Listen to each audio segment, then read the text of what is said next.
قرآن مجید فرقان حمید سورہ بقرہ آیت نمبر 129 پہلا سپارہ۔ اللہ رب العزت نے ارشاد فرمایا، اور یہ جناب ابراہیم علیہ السلام کی دعا ہے۔ دعا کیا ہے کہ ربنا وابعث فیہم، اے اللہ، اے ہمارے رب، وابعث فیہم، ان لوگوں میں مبعوث فرما دے، بھیج دے، رسولا منہم، ان میں سے ایک رسول، یتلو علیہم آیاتک، کہ وہ تلاوت کرے ان پر تیری آیات کو، وَيُعَلِّمُهُمُ الْكِتَابَ وَالْحِكْمَةَ، اور ان کو کتاب اور حکمت سکھائے، وَيُزَكِّيهِمْ، اور ان کو خوب پاک کر دے، ستھرا کر دے، اِنَّكَ أَنْتَ الْعَزِيزُ الْحَكِيمُ، بے شک تو غالب حکمت والا ہے۔ یہ حضرت ابراہیم علیہ السلام نے اللہ رب العزت کی بارگاہ میں دعا کی تھی، اور یہ دعا حضور نبی رحمت صلی اللہ علیہ وسلم کے لیے تھی۔ حضور علیہ السلام کی ذات گرامی جو ہے، حضور معلم کائنات بنا کر دنیا میں بھیجے گئے۔ حضور معلم ہے، معلم، سکھانے والے، پڑھانے والے۔ اور نبی کریم صلی اللہ علیہ وسلم نے خود اس چیز کو بیان فرمایا، انما بعثت معلما، ارشاد فرمایا کہ مجھے معلم بنا کر بھیجا گیا ہے، میں معلم ہوں۔ اس سے یہ پتہ چلتا ہے کہ معلم ہونا، استاد ہونا کتنا بڑا مقام اور کتنا بڑا درجہ رکھتا ہے، کہ خود نبی رحمت صلی اللہ علیہ وسلم ارشاد فرما رہے ہیں کہ میں معلم بنا کر بھیجا گیا، حضور معلم ہیں۔ تو اس سے معلم کا درجہ، استاد کا درجہ سمجھ آتا ہے کہ اللہ تبارک و تعالیٰ نے کتنا بڑا مقام اور کتنا بڑا مرتبہ ایک معلم کو عطا فرمایا ہے۔ اور اس کے ساتھ ساتھ یہ بات بھی اب موجودہ دور میں اٹیچ کرنے والی ہے کہ معلم کون سا معلم؟ خیر سکھانے والا، تو لوگوں کو خیر سکھائے، اس کا مقام، اس کا مرتبہ بڑا عالی ہے، بہت بڑا ہے۔ اور ایک اور حدیث پاک میں حضور علیہ السلام نے اسی چیز کو بیان فرمایا ہے، فرمایا المعلم والمتعلم شریکان فی الخیر۔ حضور فرماتے معلم اور متعلم، معلم کہتے ہیں سکھانے والے کو، اور متعلم کہتے ہیں سیکھنے والے کو۔ ارشاد فرمایا کہ معلم اور متعلم دونوں خیر کے اندر شریک ہوتے ہیں، دونوں خیر پر ہوتے ہیں، دونوں خیر کو حاصل کرتے ہیں، بھلائی کو حاصل کرتے ہیں۔ تو نبی پاک صلی اللہ علیہ وسلم وہ معلم بنا کر بھیجے گئے، اور حضور علیہ السلام نے اپنے صحابہ کرام علیہ رضوان کو تعلیم ارشاد فرمائی، پڑھایا، باقاعدہ صفہ کے چبوترے پر کلاس لگا کرتی، درجہ لگتا تھا، کہ جس میں صحابہ کرام علیہ رضوان بیٹھ کر حضور علیہ السلام سے دین سیکھا کرتے تھے، اور حضور دین سکھایا کرتے تھے۔ تو یہ تبلیغ اور جو تعلیم ہے نا جناب، اس کے بڑے فائدے ہیں، تبلیغ اور تعلیم کے بڑے فائدے ہیں۔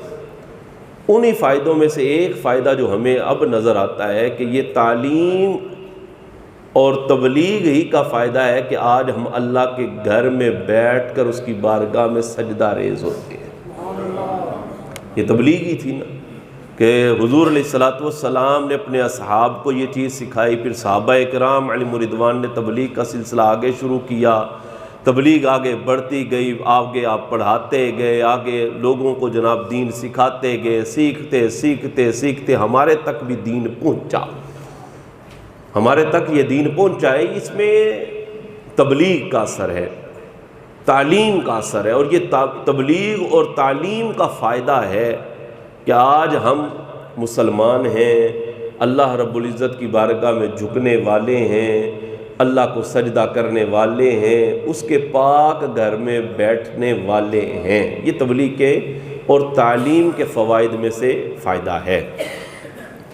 اور نبی پاک صلی اللہ علیہ وسلم تو ایسے معلم ہیں، آپ اس بات کو یوں سمجھیں کہ نبی پاک علیہ الصلوۃ والسلام نے اپنا تعارف کراتے ہوئے حضور نے کیا ارشاد فرمایا؟ انما انا لکم مثل الوالد اعلمکم۔ حضور نے ارشاد فرمایا کہ میں تمہارے لیے باپ کی مثل ہوں۔ اللہ اکبر۔ نسائی کے اندر بھی حدیث موجود ہے، ابو داؤد شریف کے اندر بھی یہ حدیث موجود ہے۔ حضور ارشاد فرماتے ہیں انما انا لکم مثل الوالد، تمہارے لیے میں باپ کی مثل ہوں، اعلمکم، اور میں تمہیں سکھاتا ہوں، تمہارے لیے میں معلم ہوں۔ اللہ اکبر۔ اور اگر حضرت حقیقت کی نظر سے دیکھا جائے، حقیقت کی نظر سے یہ بات ہمیں واضح ہوتی ہے کہ اتنی فکر ہمارے ماں باپ کو نہیں ہے جتنی فکر ہماری حضور نبی رحمت صلی اللہ علیہ وسلم، جتنی فکر حضور کو ہماری ہے نا جناب، اتنی فکر تو ہمارے ماں باپ کو بھی ہماری نہیں ہے۔ نبی پاک علیہ الصلوۃ والسلام کی حدیث آپ کے سامنے میں رکھتا ہوں، یہ بات آپ کے سامنے بالکل واضح ہو جائے گی کہ حضور نے یہ جو ارشاد فرمایا کہ انما انا لکم مثل الوالد، فرمایا میں تمہارے لیے باپ کی مثل ہوں۔ حدیث سماعت کریں، نبی پاک صلی اللہ علیہ وسلم نے نا ارشاد فرمایا، آپ فرماتے ہیں جب رات کا وقت ہو جائے نا، سورج غروب ہو جائے، حضور نے ارشاد فرمایا کہ اپنی اولاد کو اپنے گھر کے اندر روک لو۔ سنیے گا، حدیث سماعت کیجیے گا۔ فرمایا جب رات کا وقت ہو تو یہ بخاری کے اندر حدیث موجود ہے، فرمایا کہ جب رات کا وقت ہو تو اپنی اولاد کو اپنے گھر میں روک لو، ایک بات۔ دوسری بات ارشاد فرمائی اور رات کے وقت دروازے بند کر لیا کرو، رات کے وقت دروازے بند کر لیا کرو، دو باتیں ہوں گی۔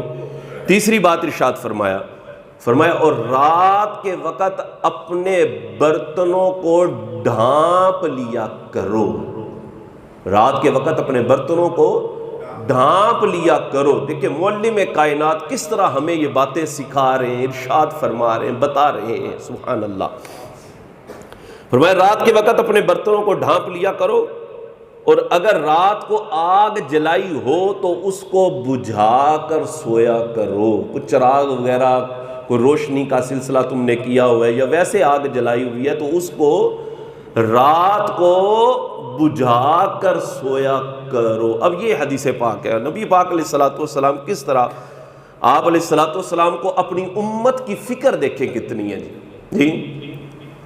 اب حضور علیہ الصلوۃ والسلام نے پہلی جو چیز ارشاد فرمائی کہ رات کا وقت ہو جائے نا، رات کا وقت ہو جائے، اپنی اولاد کو اپنے گھروں میں روک لو۔ وہ ایک الگ بات ہے کہ اب اولاد رکتی کوئی نہیں ہے، وہ کہتے ہیں رات کے وقت ہی تو باہر نکلنا ہوتا ہے، پٹھا نظام چل پڑا ہے۔ بڑے بڑے شہروں میں تو لوگ ادھی رات تک جاگنے کو اپنے لیے پتہ نہیں کوئی اعزاز سمجھتے ہیں، کوئی فخر کی بات سمجھتے ہیں، صبح 10-11 بجے تک ستے رہنا ہے تے راتی جناب 2-3 بجے تک سون دی طرف آنا ہی نہیں، گھر ہی نہیں وڑنا۔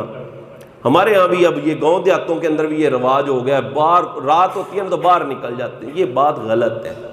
حضور نے ارشاد فرمایا کہ رات ہو تو اپنی اولاد کو گھروں میں روک لو، دروازے بند کر لیا کرو۔ اب دیکھیں نا، بچہ باہر نکلا ہوا ہے، ماں باپ کو باہر رات کو جو ہے وہ فکر ہے کہ ہمارا بیٹا باہر نکلا ہوا ہے، بیٹا آیا رات کو کافی دیر کے بعد، جب بیٹا آیا نا رات کو کافی دیر کے بعد، اب ابے کا تھوڑا انداز تلخ ہوا اور کہتا ہے پتر میں تینوں کئی دفعہ نہیں آکھیا، 20 دفعہ تینوں سمجھا چکے ہیں کہ جلدی کر آویا کر۔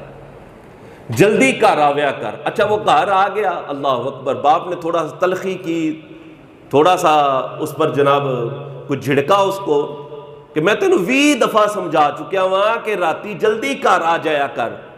بیٹا گھر آ گیا، پھر تے کنڈی لائی ہے، دروازہ بند کیتا ہی کہ کوئی نہیں کیتا، فکر ہے نا؟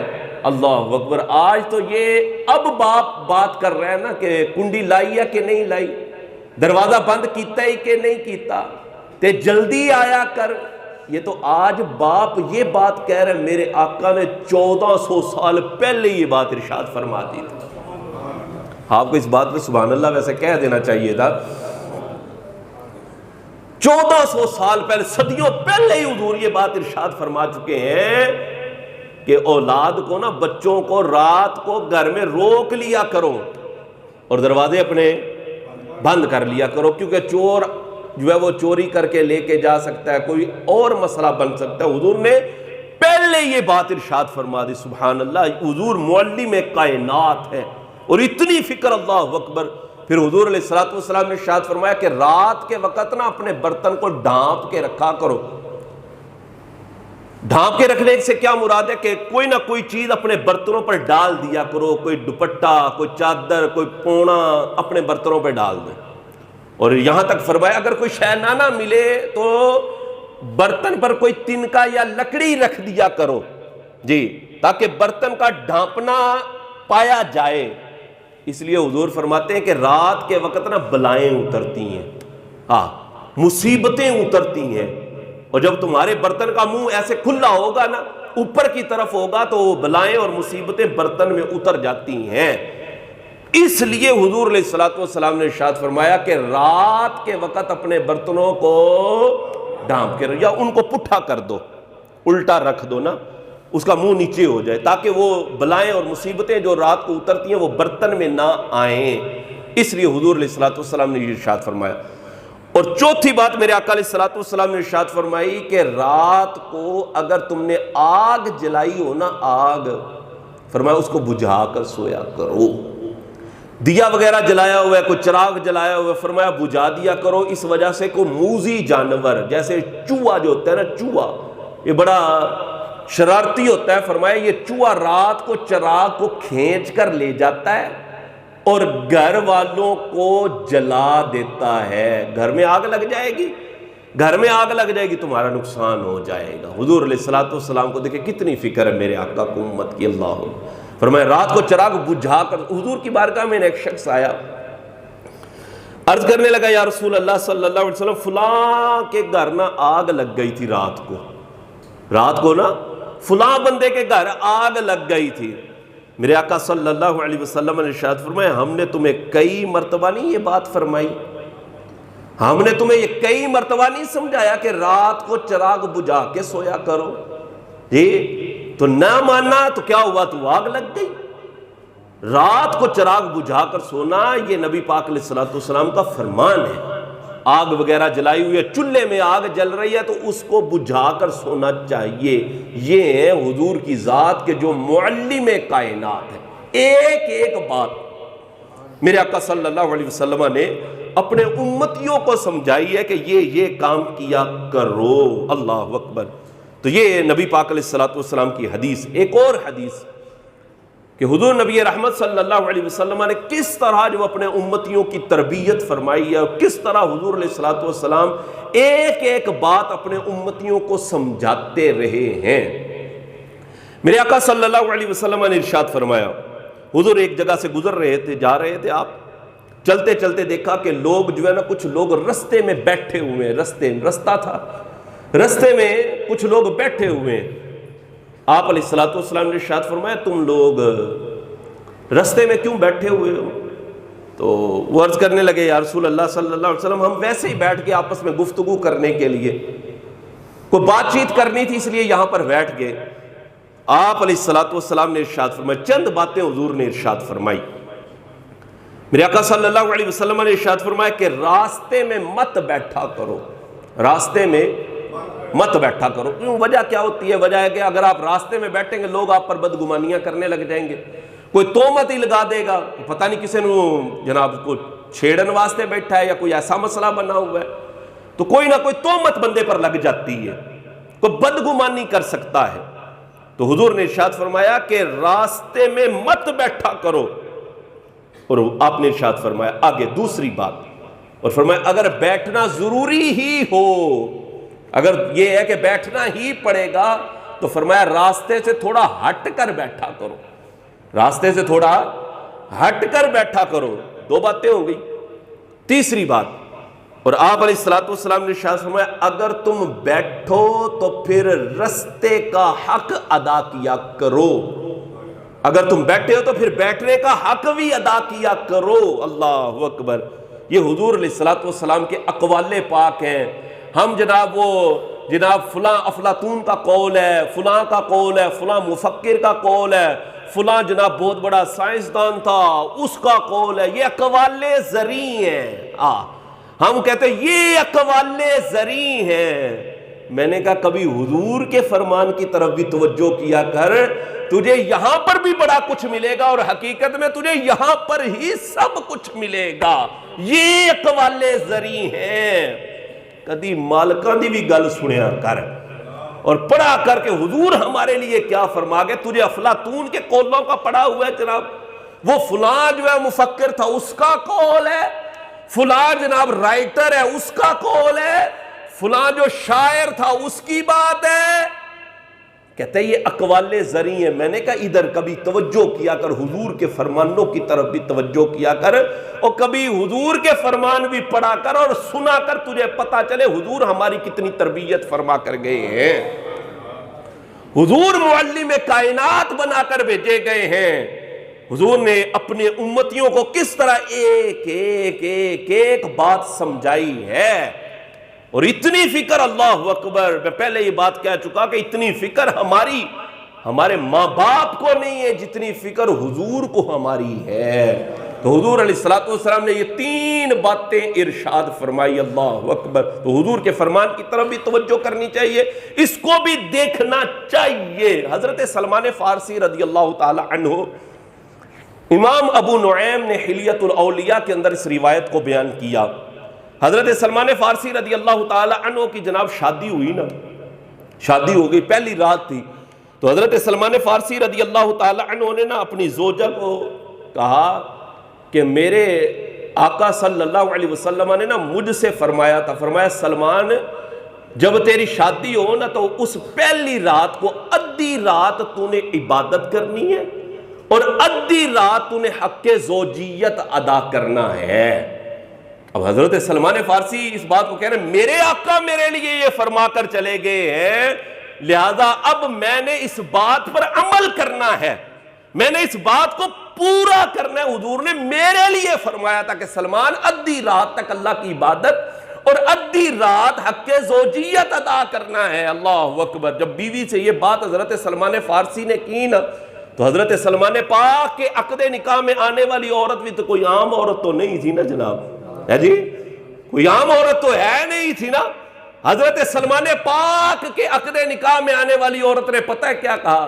کہنے لگی میرے سرتاج اگر تیرے لیے حضور یہ فرما کر گئے کہ ادھی رات تک عبادت کرنی ہے تو پھر ایسا کر، وضو تو میرا بھی ہے، میرا بھی مصلی اپنے نال ہی ڈال ہے، میرا بھی مصلی اپنے ساتھ ہی بچھا لے، میں بھی ادھی رات تک اللہ کی عبادت کروں گی اور تو بھی اللہ کی عبادت۔ یعنی حضور کے فرمان کو اس طرح فالو کرنا، اللہ اکبر۔ اس طرح جو ہے وہ حضور علیہ الصلوۃ والسلام کے فرمان پر لبیک کہنا یہ صحابہ کرام علیہم رضوان کا طریقہ تھا۔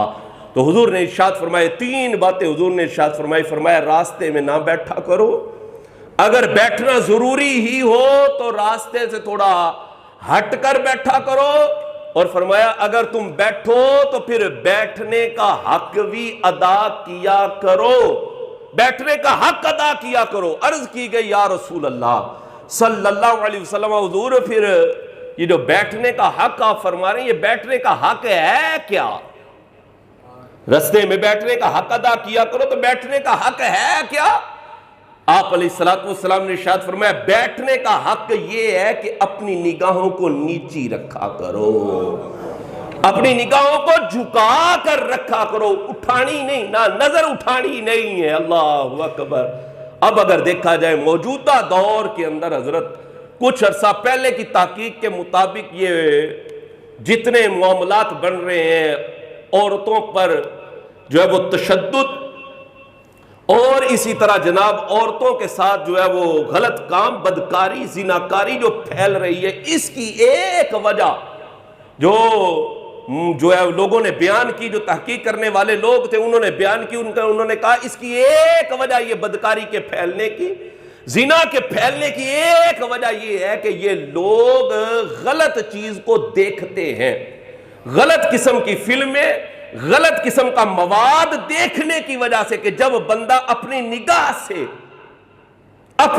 سے جب بندہ غلط چیز کو دیکھتا ہے تو اس کے اندر شہوت جو ہے وہ جوش مارتی ہے، وہ شیطان پھر اس کے ساتھ مل جاتا ہے۔ تو جب بندہ غلط چیز کو دیکھتا ہے تو اندر نفسانی خواہشات اپنے عروج پر پہنچتی ہے، خواہش بڑھ جاتی ہے۔ جب خواہش بڑھ جاتی ہے تو پھر وہ اپنی خواہش کو معاذ اللہ پورا کرنے کے لیے یہ غلط کام کر بیٹھتا ہے، غلط کاموں کی طرف بندہ ملوث ہو جاتا ہے۔ تو یہ جو حضور کا فرمان، اللہ اکبر، فرمایا نگاہ کو نیچی رکھا کرو، کیونکہ سب سے پہلے نگاہ بہکتی ہے، سب سے پہلے نگاہ بہکتی ہے، پھر معاملہ آگے بڑھتا ہے۔